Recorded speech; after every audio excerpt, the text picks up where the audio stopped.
They lied to you. Tony Khan lied. AEW lied. Jon Moxley lied. For months, we were told that AEW was the revolution, that it was the alternative, that wrestlers who went there would never look back at WWE. And now, in the most devastating betrayal in professional wrestling history, Jon Moxley, the man who built AEW's credibility, who bled for that company, who became the face of their rebellion against sports entertainment, just walked into Tony Khan's office, threw the AEW Continental Championship on his desk, and said he's going back to WWE. The same company he publicly trashed. The same company he said destroyed his passion for wrestling. The same company he swore he'd never return to. And the absolute worst part? He's been negotiating with WWE for months while carrying AEW's championship and telling fans he was all in on the company. This isn't just a shocking move, this is a calculated betrayal that exposes everything wrong with modern wrestling, and I'm about to tell you why this changes everything. Let me start with the facts, because what happened over the last 72 hours is so insane that people are genuinely questioning if this is a work or a shoot. Wednesday night, after AEW Dynamite went off the air, Jon Moxley requested an emergency meeting with Tony Khan. Wrestlers backstage reported that Moxley looked serious, almost somber, as he walked into Khan's office with his AEW Continental Championship.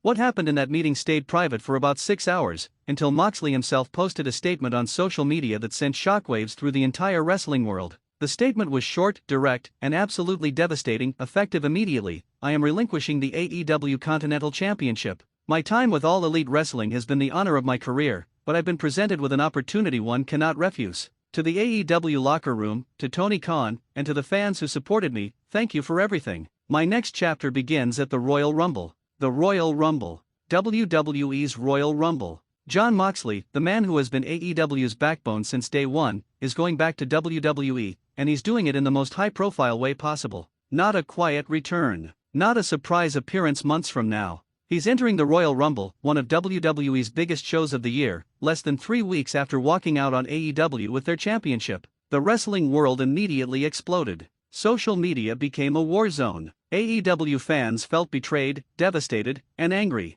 WWE fans were celebrating what they're calling the biggest acquisition since Cody Rhodes returned. And everyone, regardless of what company they support, was asking the same question: how the hell did this happen? Here's where this story gets absolutely infuriating, and where the lies and deception get exposed in the most brutal way possible. According to multiple sources close to the situation, Jon Moxley has been in negotiations with WWE since October. October. That's 3 months ago. That means when Moxley won the Continental Championship in November, he already knew he might be leaving. When he cut those passionate promos about AEW being his home, about fighting for the company's future, about never backing down, he was already talking to WWE about coming back. Every interview where he praised Tony Khan, every match where he bled and sacrificed his body, every moment where he positioned himself as AEW's loyalist, it was all happening while he had one foot out the door. Comment below right now: is Jon Moxley a traitor or a businessman making a smart career move? Let's talk about how this deal apparently came together, because the details are absolutely wild and expose just how cutthroat the wrestling business really is.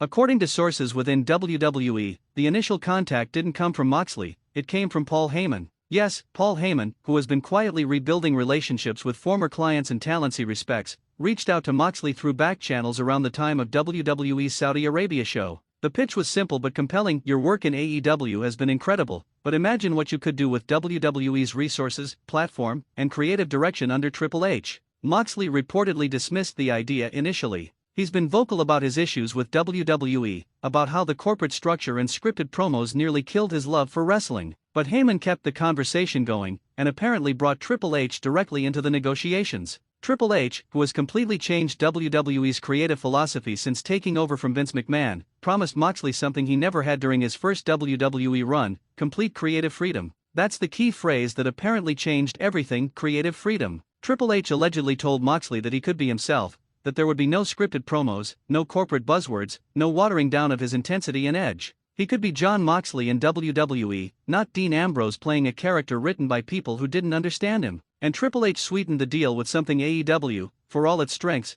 cannot compete with: money and global exposure on a scale that AEW simply doesn't have. The financial details of Moxley's WWE deal are reportedly staggering. Multiple sources are claiming it's a 3-year contract worth over $15 million, making him one of the highest-paid wrestlers in the company. The deal allegedly includes limited dates, meaning Moxley won't have to work the grueling WWE schedule that burned him out before. He'll work premium live events, major television appearances, and select international shows, but he won't be grinding on the road 300 days a year. It's essentially a part-timer deal with main event money and creative control, the exact kind of contract that WWE only offers to their absolute top-tier talents. But here's where the betrayal aspect becomes truly maddening. While Moxley was negotiating this deal, he was also booking matches in AEW, cutting promos about the company's future, and literally wearing their championship. Tony Khan apparently had no idea any of this was happening. According to people close to the AEW owner, Khan was blindsided by Moxley's announcement. He thought Moxley was his most loyal soldier, the guy who would never leave, the wrestler who embodied everything AEW stood for.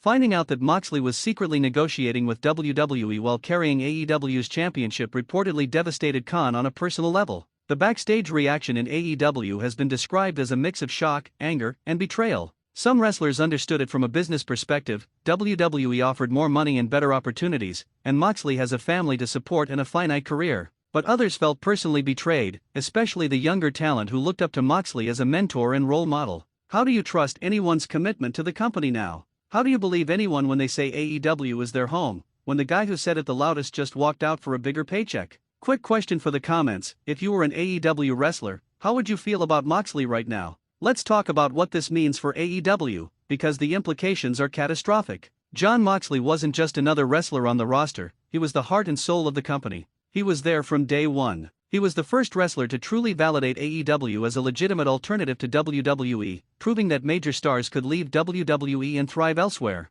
His matches helped establish AEW's reputation for hard-hitting, realistic wrestling. His promos helped define AEW's rebellious, anti-establishment identity. Losing him isn't like losing a champion, it's like losing the foundation of what made AEW feel special. The Continental Championship situation is a complete disaster. AEW now has a vacant championship less than 2 months before their biggest pay-per-view of the year. They'll have to scramble to put together a tournament or a match to crown a new champion, but whoever wins it will forever be compared to Moxley. They'll be seen as the replacement champion, the guy who got the title because the real champion left. That's not fair to whoever ends up with the belt, but it's the reality of the situation Moxley created by walking out. Tony Khan released a statement a few hours after Moxley's announcement, and reading between the lines, you can feel the pain and anger. Jon Moxley's contributions to AEW have been immeasurable, and while we're disappointed in his decision, we respect his right to pursue other opportunities. The AEW Continental Championship will be decided in a tournament starting next week, and AEW will continue to showcase the best professional wrestling in the world. That phrase, disappointed in his decision, speaks volumes.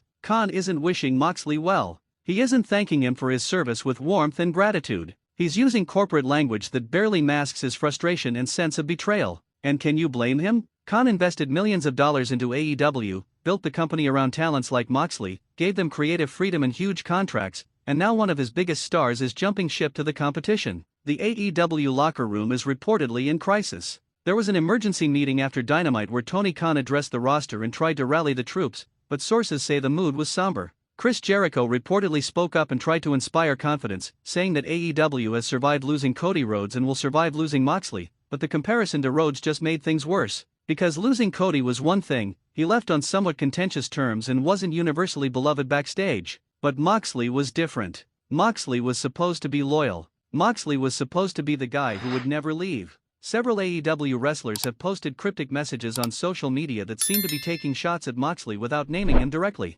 One wrestler posted, "Loyalty isn't just a word, it's a choice you make every day." Another wrote, "Real ones stay when things get tough. Fake ones leave when they get a better offer." The tension and division this has created within AEW is palpable, and it's going to have long-term consequences for locker room morale and company unity. Let me ask you something else for the comments: is AEW in serious trouble after losing Moxley, or will they be fine? Now let's talk about WWE's perspective on this, because they're absolutely thrilled about this acquisition for reasons that go way beyond just adding another talented wrestler to the roster. Jon Moxley returning to WWE is a symbolic victory in the war for wrestling supremacy. It's a statement that even the wrestlers who publicly left WWE and thrived elsewhere eventually come back, because WWE offers something no other company can match. It reinforces the perception that WWE is the major leagues, and everyone else is the minor leagues. Triple H has reportedly been telling people backstage that signing Moxley proves that his vision for WWE is working. He's creating an environment where wrestlers want to be there, where they feel creatively fulfilled, where they're compensated fairly.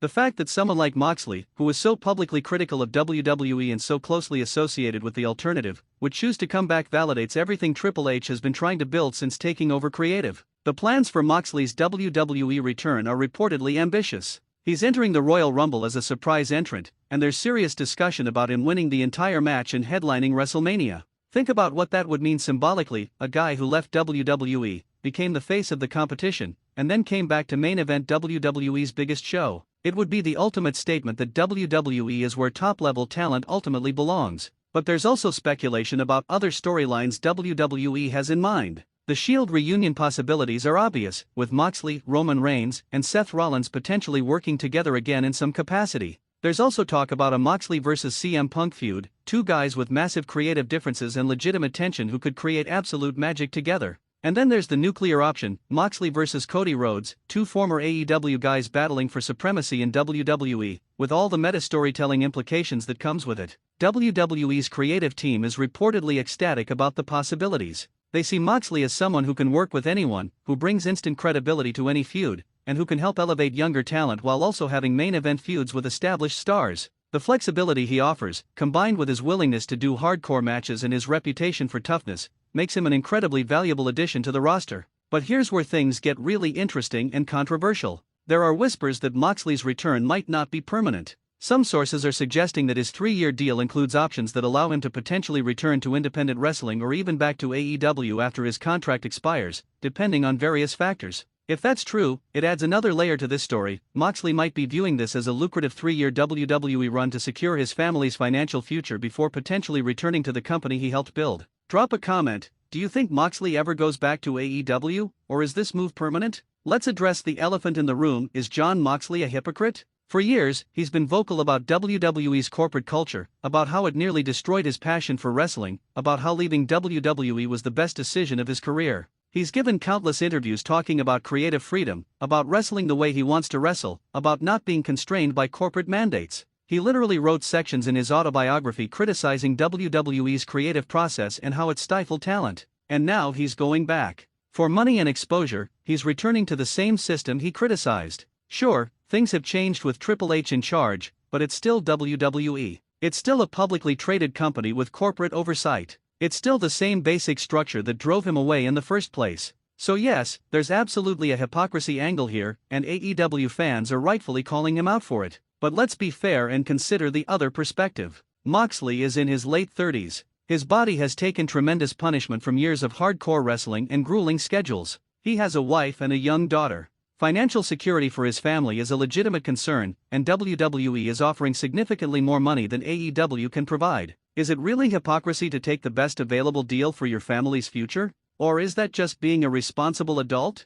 The counterargument to that is simple. If money was the priority, Moxley should have been honest about it. He should have told AEW fans, "Look, I love this company, but I have to do what's best for my family financially." Instead, he continued to position himself as AEW's most loyal soldier while secretly negotiating with WWE. The deception is what makes this feel like betrayal, not the actual decision to leave. There's also the timing issue. Moxley walking out with the Continental Championship creates a massive problem for AEW. If he had told them months ago that he was considering leaving, they could have booked around it, transitioned the title off him smoothly, and avoided this crisis. But by keeping his negotiations secret and then suddenly announcing his departure, he left AEW in a terrible position. That's not the behavior of someone who truly cares about the company's well-being. Several wrestling veterans have weighed in on this situation with varying perspectives. Some have defended Moxley, saying wrestlers have short careers and need to maximize their earning potential. Others have criticized him for the deceptive way he handled it. Eric Bischoff said in a podcast, "Business is business,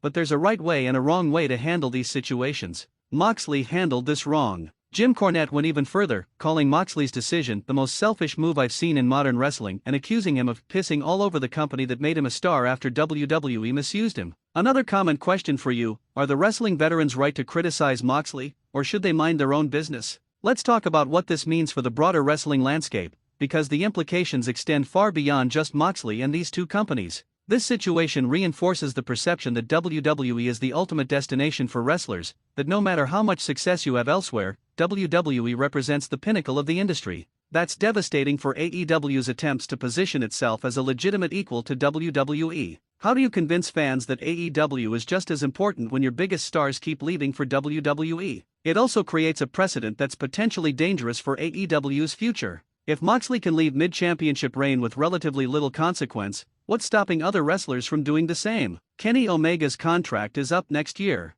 So is Hangman Page's. Will they also start negotiating with WWE? Will every AEW contract negotiation now involve the threat of jumping to WWE for more money? Tony Khan needs to figure out how to create loyalty that goes beyond just financial incentives, because clearly money isn't enough if WWE comes calling with a bigger offer. This situation also exposes the fundamental problem with wrestler contracts in modern wrestling. Unlike major sports leagues, wrestling doesn't have a unified system for handling contract disputes or departures. There's no draft, no trade system, no regulated process. It's just individual contracts with individual companies, and when a wrestler wants out, it becomes a messy situation with hurt feelings and burned bridges. Moxley's departure demonstrates why wrestling needs better infrastructure around talent movement. From WWE's perspective, this is further proof that Triple H's vision is working. Since taking over creative, WWE has seen the returns of multiple wrestlers who previously left the company: Cody Rhodes, Drew McIntyre in a renewed role, and now Moxley. The message being sent is clear: Triple H's WWE is different from Vince McMahon's WWE, and wrestlers who had negative experiences under the old regime should give the new regime a chance. But there's a cynical way to view this too. WWE has essentially unlimited financial resources compared to AEW. They can outbid Tony Khan for virtually any talent they want. The fact that they're now actively poaching AEW's top stars suggests a deliberate strategy to weaken the competition rather than just signing talent for creative reasons. This isn't just business, it's warfare, and AEW is losing. The psychological impact on AEW fans cannot be understated. These are people who invested emotionally in the idea that AEW represented a true alternative to WWE, that wrestlers there were there because they wanted to be, not because they had no other options. Moxley leaving for WWE shatters that narrative. It suggests that AEW is a stepping stone or a backup option, not a final destination. That's incredibly demoralizing for fans who have passionately supported the company. One more question for the comments: is this the beginning of the end for AEW, or are people overreacting? Let's talk about what happens next, because the Royal Rumble is in less than 3 weeks and this situation is going to dominate wrestling coverage until then. Moxley's entrance in the Rumble is going to be one of the most anticipated moments in recent wrestling history. How will the WWE crowd react? Will they cheer him as a returning star, or will some fans boo him as a traitor who abandoned AEW? How will WWE position him on commentary, as a prodigal son returning home, or as a conqueror who mastered the independent scene and is now ready for the ultimate challenge? The backstage dynamics in WWE are going to be fascinating too. Moxley has relationships with Roman Reigns and Seth Rollins from their Shield days, but he's also going to be seen as a threat by wrestlers who have been grinding in WWE while he was gone. There will be resentment from some people who feel like Moxley gets to walk back into a top position after publicly criticizing the company. Managing those personalities and egos is going to be a significant challenge for WWE management. For AEW, the next few months are crucial. They need to respond to this crisis by elevating new stars, by showing that the company is bigger than any one wrestler, and by creating compelling storylines that give fans reasons to stay invested. The Continental Championship tournament needs to be booked perfectly, with the winner feeling like a legitimate new star rather than a replacement. They also need to shore up their roster contracts and make sure other top talents aren't planning similar exits. Tony Khan's leadership is going to be tested like never before. Can he rally the locker room? Can he convince fans that AEW's best days are still ahead? Can he prevent this from becoming a mass exodus of talent? These are existential questions for the company, and how Khan answers them will determine AEW's trajectory for years to come. There's also the possibility that this entire situation is the greatest work in wrestling history, but that seems increasingly unlikely. The dirt sheets are too consistent in their reporting, the financial details are too specific, and the reactions from people involved feel too genuine. If this is a work, it's the most elaborate and risky angle ever attempted, and the payoff would have to be absolutely incredible to justify the damage it's doing to AEW's credibility in the meantime. Final question for the comments: what should AEW do next to recover from losing Moxley? Let me give you my honest take on this whole situation, because I think there are no good guys here. Jon Moxley is making a financial decision that benefits his family, but he handled it in a deceptive way that betrayed people who trusted and supported him. WWE is making a smart business move by signing a top talent, but they're also actively trying to weaken their competition in ways that aren't healthy for the wrestling industry as a whole. AEW and Tony Khan deserve sympathy for being blindsided, but they also need to take responsibility for creating a contract and compensation structure that allowed one of their top stars to be poached. The real losers in all this are the fans. AEW fans who invested emotionally in Moxley and in the company's vision feel betrayed and demoralized. WWE fans who wanted AEW to succeed as a legitimate alternative are disappointed that the wrestling landscape is moving back toward WWE monopoly. And everyone loses when wrestlers prioritize money over loyalty and when companies prioritize winning short-term battles over building long-term health for the industry. Jon Moxley relinquishing the AEW Continental Championship and returning to WWE isn't just a shocking move, it's a watershed moment that exposes fundamental problems with how modern wrestling operates. It shows that loyalty is an illusion, that money talks louder than any philosophical commitment to creative freedom or alternative visions, and that WWE's resources and platform make them the ultimate destination no matter how problematic their history might be. The tears from AEW fans are real, and they're justified. They believed in something, and that belief just took a devastating hit. Whether AEW can recover from this, whether Moxley's WWE return lives up to the hype, whether this marks the beginning of the end for the alternative or just a temporary setback, those questions won't be answered for months or years. But one thing is certain, the wrestling world changed forever this week, and we're all just trying to process what it means. Drop your thoughts, your anger, your disappointment, or your excitement in the comments. Tell me if you think Moxley is a traitor or a smart businessman. Tell me if AEW can survive this. And share this with every wrestling fan you know, because this is the conversation everyone needs to be having right now.